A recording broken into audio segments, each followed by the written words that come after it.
Good afternoon, this is Jeff Snow. We're going to go ahead and get this kicked off. Thanks for joining me today. There are two dialog boxes available. If you have any questions during the presentation, use the Q&A. I will try to watch both of them, but the Q&A is where we're looking for those. Sometimes we get some things in the chat and we miss them, so don't hesitate to do that. We thought we'd try something a little bit different today and just kind of introduce the application engineering. There's been some changing of the guard in there in the last 12 months. Some names you may know of are not there anymore, new names are there. So I thought it might be a nice idea just to kind of reintroduce everyone and give you an idea, where they get their information, how they know, what what they spend their time doing, and they let me take their pictures, so we got some photos and some little bit of interesting information up there. And then they say, hey, Jeff, where's your photo? So yeah, I put my photo up there too, back in the summer when I had a tan. But anyway, so we'll keep going here. All right, so, application engineering team, first person to introduce you to, you probably recognize, is Gary Radizak. He is our senior training and application engineer. He started a while ago, just before I did, back in, I think, '89. I started in '91, so 28 years, his whole career with Anderson-Negele, through a handful of roles involving tech support and product management. Started off doing level systems and traveling quite a bit. Moved around the company quite a bit, a little bit here at the factory, and just a wealth of knowledge and experience, a lot of experience in the dairy. You may have seen or heard him around, because in the Northeast here he does do regular lectures at the HTSD short courses for both Cornell and Penn State. He's going to go do one at Ohio State University coming up before too long. So, so people recognize him as a real expert in the industry, and we certainly do here as well. So, glad to have him on the application engineering team again. Some hobbies about Gary. He was shooting videos, doing woodworking back before YouTube existed. Did a little side business making woodworking videos back on VHS days, and then it's just kind of always kept an interest in that. Really his passion, for hobby and his time is woodworking. He didn't have any pictures of anything he made. I was trying to get a picture for you, but I've seen a lot of things he's done, and little furniture, handmade stuff. He does a lot of craft shows, and that's kind of what he does for fun. Spends time up at a camp that his family has, and he's married. He's got a 9-year-old daughter, so obviously he's got that dad role that takes up a whole lot of his time. So that's Gary. Let's see who else we got over here. So we also have Nick Williams. So Nick has been with us just about a year. He's an aeronautical and mechanical engineer from Clarkson University. So if anybody knows the up northeast area, Clarkson is a very well-known engineering school. He's been with us about a year, but he had about 4 years as a quality engineer in another instrument company. It was a handheld instrumentation company that nothing in our industry, but similar manufacturing and instrumentation sort of thing. All right. He recently has been sent out on a few startups and has done really well with that. He likes getting out there and seeing how our products are used. He spent the first 6 months in here in the factory taking a lot of calls and starting to get a feel for things. We went through a tough time right around the holidays where there weren't very many people in the department, and Nick just stayed solid and steady and just took call after call after call after call, and didn't lose his mind, which is pretty impressive. So now we've got more people in the group, and we're getting some people out to travel, and Nick's done some traveling and really been enjoying that. His hobby involves going to off-road rallies and races, and that picture up in the corner is his daily driver. That's Nick's car, and that's him at Watkins Glen Raceway. So he's got some kind of neat stories there. So that's kind of what he is into. And then just most recently, he's kind of starting to settle down. He's got a girlfriend from college, and they're in the area, and they are looking for their first house together. So that's pretty exciting for him. So looking forward to a long career with him. He's certainly grown into the position in the year he's been here, and is able to support all the products, and it's working out really well.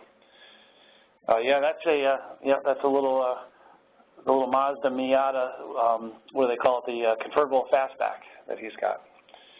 All right. So moving on, we've got Tim Burns. So you may know of Tim Burns from if you're in the Northeast at all. He actually went to school for medical technology in the farm or the dairy industry with cows. So he was a herd manager for quite a while. He came to us about 8 years ago as a field service tech in the Northeast. And so he ran all around with a truck and a prover and did field service work on all of our products, a lot of time spent on flow and receiving systems. And Tim has more energy than anybody I know working here. He just goes and goes and goes, turned in some crazy hours as field service tech, and finally about a year ago said, would like to come in off the road if he could and settle down a little bit and get home at night. So that's what he's done. His background is the service industry and the kind of the mechanical. Worked as a service manager in the aircraft industry and also for trucking for a while after he got out of the Air Force, but before that he spent 20-plus years in the Air Force as a technician who worked on egress systems. And I always kind of tease him because that basically means exploding bolts. So Tim was one of the people who was putting these systems together and servicing them and working with bolts that explode if you need to get out of the plane. So it's kind of an interesting little tidbit there. He loves the outdoors. You just look up until about a week ago, he had his Santa Claus beard. He just got rid of that. So down below you can see, he looks, in my opinion, he looks much better clean shaven. But that's wintertime in the hunting season. Got a bunch of kids in and out of his house that he really kind of his life revolves around. And after all those years of being on the road, he's settling in with us and settling in at home, and just kind of. I won't say taking it easy because that's not really how Tim rolls, but at least he's home at night again. All right. And then last, certainly not least, we have Grace DeMeza. So you may know Grace from working with repairs. Grace came to us a few years ago. She actually went to school for geology. Turned out not to exactly really be her passion after all. Came in with us as a repair tech role. And really cleaned up that repair department, straightened it out, organized it, kept things moving, kept product repairs on time, whereas sometimes it was a little bit of a struggle to do that. Progressed through what we call Repair Tech 1, Repair Tech 2, kind of just taking on a little more responsibility and acknowledging everything she had learned and everything she's done to improve things out there. There's some awards we give here for employees who improve things and see opportunities to make things better, and she's done a lot of that since she's been here. So we had an annual award that was awarded to her having an idea about how to improve one of the products and an issue that she had seen in repairs, and basically proposed a root cause fix for that made a big change. We also have something here called Blue Ribbon Awards, and Grace has got a bulletin board full of them. It's just, whenever someone does something that's kind of outstanding, they get recognized for that. And since she's been here, she's always been someone who's kind of stood up and pointed out things that could be done better, and not just point them out as a complaint, but point them out how they can be made better. So we really appreciate everything she's done. Involved in a lot of different things in the factory. We have safety committee, and we also have a 4E assessment, which is energetics, ergonomics, environment, and exposure. So in a manufacturing environment, you just kind of need to make sure the people that are working there are in a kind of a good, safe situation. So she's one of the people that's set up to go around manufacturing and look for any issues that should be improved on. Kind of have a neat story from her. I traveled with her a couple of weeks ago. We went out and did a startup together, and as we were driving, she was telling me about when she, out of school, she went out and worked as a wilderness ranger in the Pacific Northwest and spent 4 months kind of living out of a cabin, but some of those times they would go out on these week-plus long treks where they just would hike in for a week, carry everything with them, everything out. Told me about some of the stories there, and I will tell you, I don't know that I could do that. I'm kind of impressed with.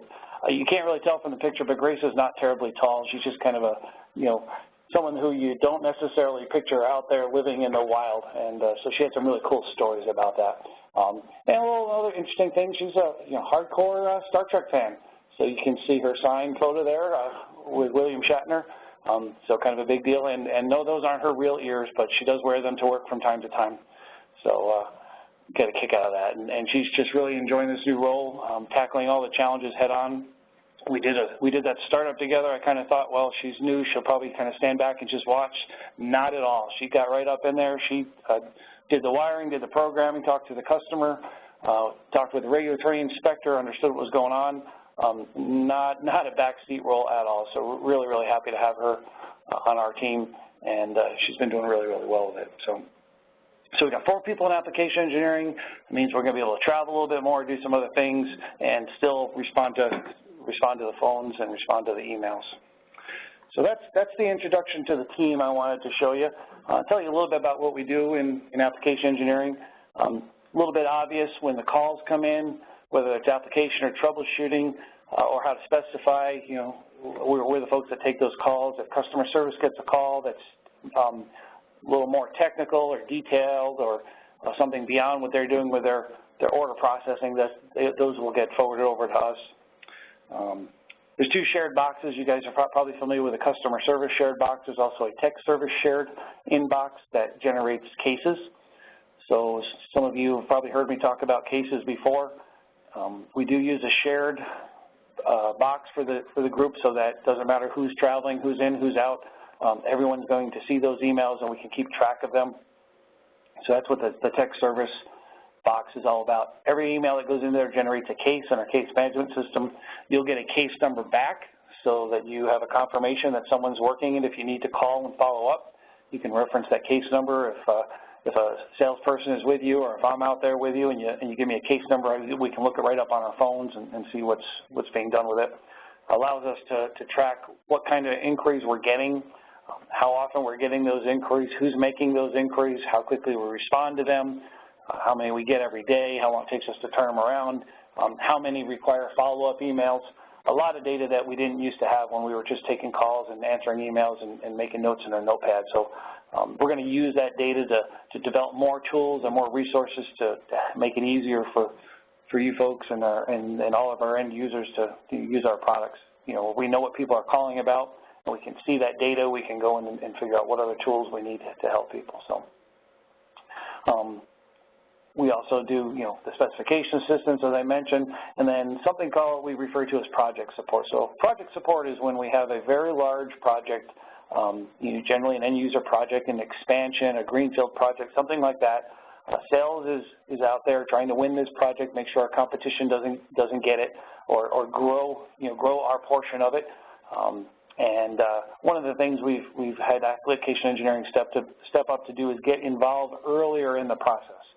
So while the salesperson is working to win the project and let the customer know about all the features and the benefits of our product, once part numbers start coming out, once we get a good feel of the application, then we log that into our CRM, our customer relationship management system, and we allow the application engineers to get a look at what we're quoting, what we know about the application, who the key players and partners are, you know, who is the key person at the customer, who's the key person at the distributor, you know, who are we working with to win this, who's going to be able to answer questions if we have specific technical questions.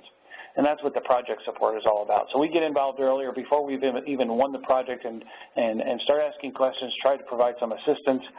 And once the order comes in, we can actually get a little bit more involved and look at part numbers, make sure we're specifying things correctly.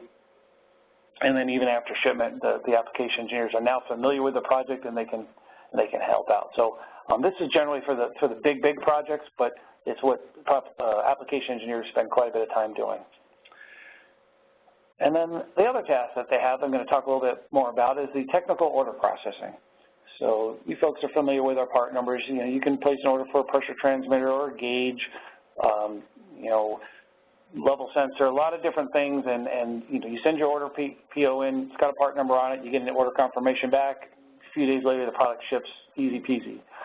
There are other products though that you'll get a call back from us saying, hey, I need some tech data from you. I need to know what the range is, or what kind of chart, or what the input type is, or hey, can you fill out this worksheet? And that worksheet goes to the application engineers. They look it over and they make sure it makes sense. And in some cases, they actually do a little work to make sure that the information contained on that worksheet gets transferred to manufacturing and put into the product that we're building for you. So this is the custom configuration that we do every day in order to try to make these products work easier for the customer when they take them out of the box. So the worksheets that you've seen, you're probably familiar with some of these, AJ recorders, the 9000s, 9900, safety thermal limit recorder, even the flow meters and level systems, ticket printers. There's a handful of things that we have to get technical data on. The micromotion coriolis mass meters we have to quote, so the application engineering gets involved in all of those orders. So that means when your PO comes in, customer service looks at it, and try to make sure we have all the data they need. They pass it over to application engineering, and they take a look at it, and they just kind of look things over to make sure they make sense. You know, does the programming match the part number? Does the part number make sense for what you're asking for? Does everything, you know, do we have the right sensor? Just do things look right so that when your customer gets it and they take it out of the box, it's a good experience for them. And then the programming that needs to be done in our factory to make sure it ships configured for you gets set up by the application engineers, kind of looked over and bundled, and in some cases put into an electronic format that manufacturing can load or key into the product before we ship it, so it's configured for you. For years, we have felt like this was something that the customers value, that this was something that helped us stand apart or stand out against maybe other manufacturers of recorders, for example, and that was something that we really thought was the right thing to do. More and more, we're starting to see a bit of a shift in the market, and we kind of need to be aware that sometimes we do things because we've done them for a long time, and that doesn't make them right. So we're kind of asking the question, and one of the reasons we're asking the question is on any given day, there are generally 15 to 20 purchase orders from you folks sitting in a bin or sitting in an electronic bin, if you will, because we can't book them because we're missing some tech data. So if we were to book that order without the tech data, manufacturing would build it and they'd be ready to ship it, and we'd have to say, no, you can't ship that because I don't have the data you need to configure it yet.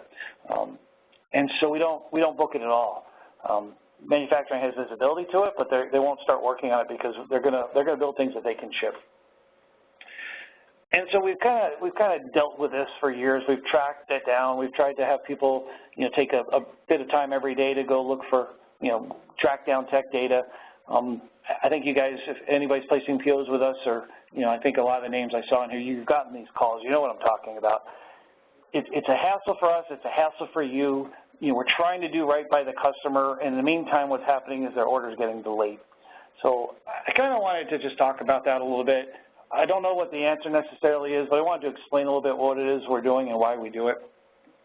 And so, you know, first, pretty simple example, an AJ chart recorder, right? So it's a 2-pen recorder.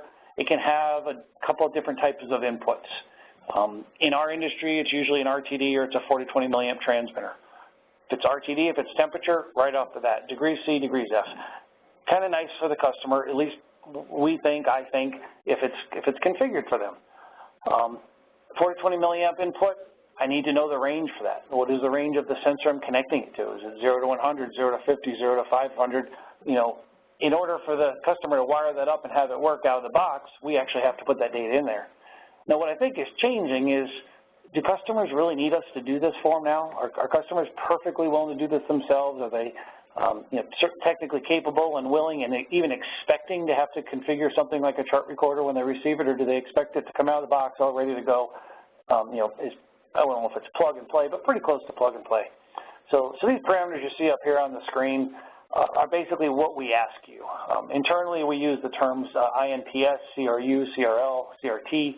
Those are what the parameters are labeled when you actually go into the recorder. We may word it a little bit differently when we ask you, but we're basically trying to figure out what type of sensor are you going to connect to it, to each pen, how do you want the chart configured, what are the ranges, what do you want it to look like. And on an AJ, the charts are pre-printed, so we need to pick from a list of pre-printed charts. So there's a chart number that basically matches the chart range upper and the chart range lower. So we've got this worksheet that lists some of them. There are a lot of charts for an AJ. And you know, I could go over there now and probably pull a handful of orders out that are for AJs that just don't have this data, and we're holding on to them. And my question to you is that the right thing to do? I I just don't know anymore. I think that that maybe we're causing delays unnecessarily, and I don't want to do that. I just want to satisfy the customer, and I know you do too. So that's what I kind of want to, either we can do a better job at getting this data up front so there are no delays, or maybe we don't configure the recorder for the customers. All right. Jumping over the 9000, this 9000 recorder is quite a bit more involved. It has 4 inputs, 4 different pen colors. It's going to print text on the chart. It's going to, it can have different scaling. We can set up a lot of different things with that chart recorder. A little more involved for the customer to set up. Doable, certainly can be done. And if they're using outputs, we don't ever set up outputs. Typically, we drew the line where if a customer wires up a sensor, it's going to work and it's going to print. What they do with outputs, we usually let them figure out on their own. So maybe that means they're in there anyway and they wouldn't have any problem setting up the input. Last example is the 9900, the safety thermal limit recorder. We look these over. We try to understand the process. The 9900 can serve as the safety thermal limit recorder, the safety flow limit recorder, the cold product recorder, the hot water control, all of these things on an HCSC pasteurizer or on a UHT pasteurizer. And again, when a customer is changing this over, our thought process was they want it to be as configured for them as possible. Don't want to have to go in and reprogram it all. I won't say it's difficult, but there are a lot of parameters in there to step through. It is possible to get lost in the menus, so the more you do it, the easier it gets. And so the thought process is let's do this for you. Again, maybe we don't need to. Maybe we're hand-holding more than we actually need to for the market today. So this is the second page of the 9900 worksheet. So the debate that's out there, and it's an internal debate right now, and I'm inviting you to chime in on it, is do we continue to custom configure recorders and flow meters? And I think for the simplicity, I'm going to talk about recorders right now. Do we custom configure? Do we keep doing that, to make it easier for the customers to take the product out of the box, wire it up, and have it, for the most part, ready to work? Our thought process is it's less likely a customer is going to call and ask us to help them if we've already done it for them. However, it absolutely results in delays of some orders. It results in you folks, some of you, sending purchase orders that we can't book, which makes you kind of wonder what's going on. Then we have to write back to you, and you thought you were done with this, and now you have to go back to the customer, causes delays on your end as well.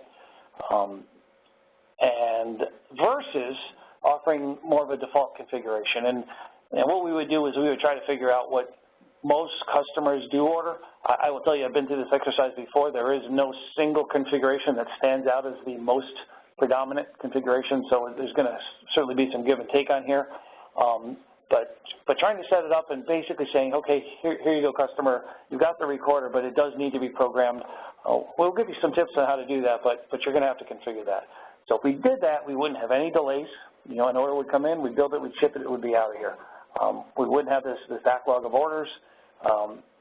I do think that there are more customers who are willing and able to configure it on their own, and in fact, that's what they expect, and that's what they expect than there was, say, 15 years ago.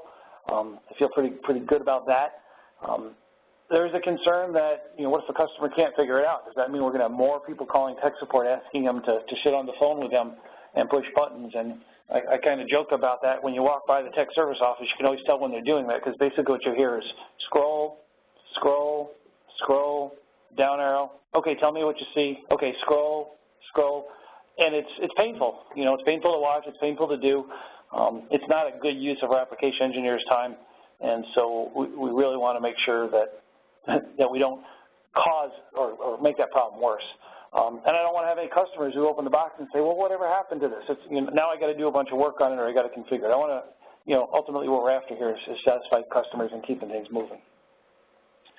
So at the end of this, basically we're going to put out a survey to you, just a real quick little survey with a couple of options, and we're going to run a little promo. So anyone who's on this WebEx Live is going to get a little thank you note from me for joining. It's going to give you a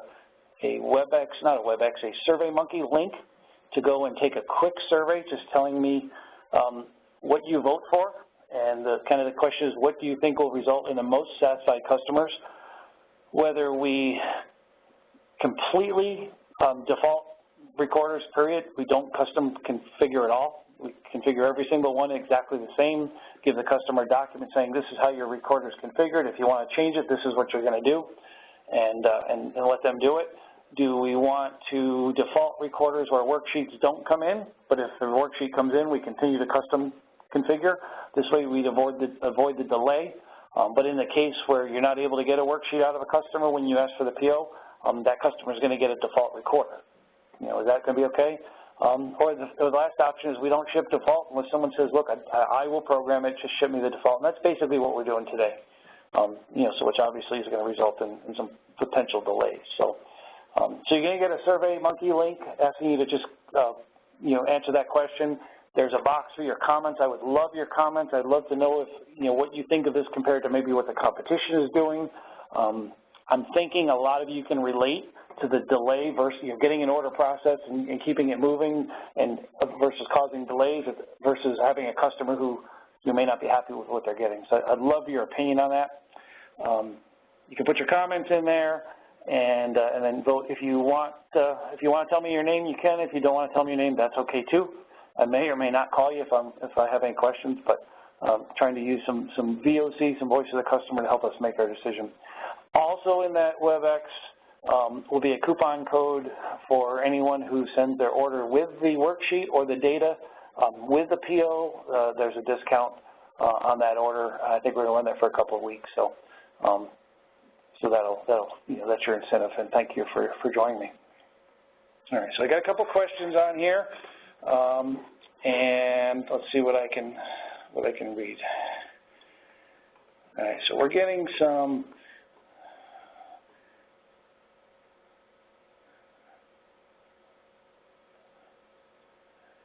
Some comments on Nick's Mazda, yeah, and he's still driving it through the snow too, which really impresses me.